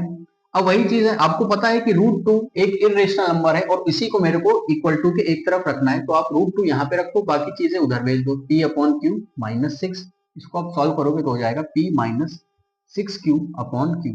तो इससे हमको ये चीजें पता चली कि √2 is equal to P - 6Q/Q। Same बेटा फिर से वही चीज आ गई, अगर मेरा Q जो है 0 नहीं है, इसका मतलब ये पूरा राइट हैंड साइड कैसा नंबर है, एक रेशनल नंबर ही आएगा। और √2 मुझे पता है ये क्या है, एक इरेशनल नंबर है।